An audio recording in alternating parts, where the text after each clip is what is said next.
May pusa ako dito, guys. Pinakawalan ko. Ang pangalan nito si Angel. Hello, Angel! Halika dito, Angel! Angel! Ayan o, pinakawalan ko mga guys. Kuting lang to nung dinala dito nung pamangkin ko.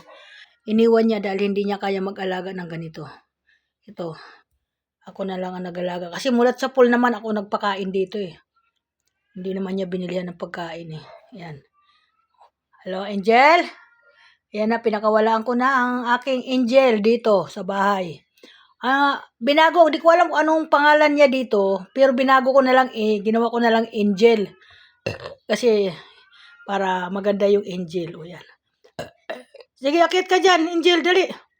Kung matutulog ka, doon ka sa bahay mo ha. May mga kulungan to eh. May sariling kulungan to. Yan. Kapapakain ko lang ngayon, kaya ano, yung dalawang alaga kong aso. Isa si Angel. Yan, si Angel, Angel.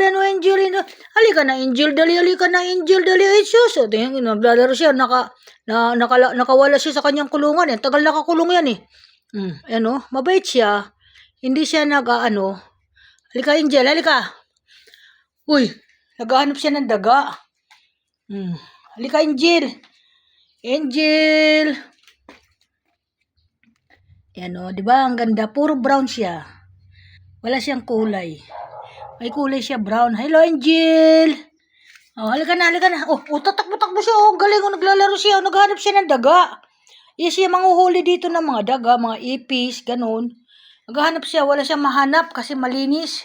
Nilinis na nung kasama ko dito sa bahay. Yan. Ano mo, ang galing. Uy, chachoy! Angel! Hello, Angel! Ang galing ng Angel, oh. Tingnan mo. Tawag ko dito Angel. Ayan, ganda ng pangalan ko mga guys, Angel, di ba? Ayan, okay. Welcome to my vlog. Gandang umaga po. Ayan. Yan talaga. Mahilig ako mag-alaga ng mga ganito. Kagaya ng aso, yung mga pusa. Ayan. Ito, imported po ito. May lahi po ito. Ayan o. Babae po siya. Di ko alam kung maglalahi ito. Kasi lagi naman siya nakakulong eh. Hindi namin pinapakawalaan. Hindi ko yan pinapakawalaan. Ay yung asawa ko takot sa mga ganito.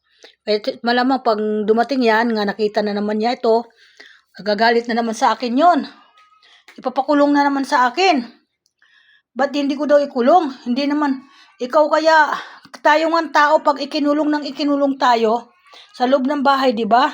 Manghihina tayo. Ganyan din mga hayop. Manghihina din yan. Yan. Sinara ko yung pinto kasi baka tumalon sa labas kasi may mga pusa din diyan sa tapat ko na may mga lahi din baka mapunta doon, mabuntis ba. Kaya okay, welcome to my vlog. Magandang umaga, good morning everyone. Thank you so much sa inyo lahat. Bye bye.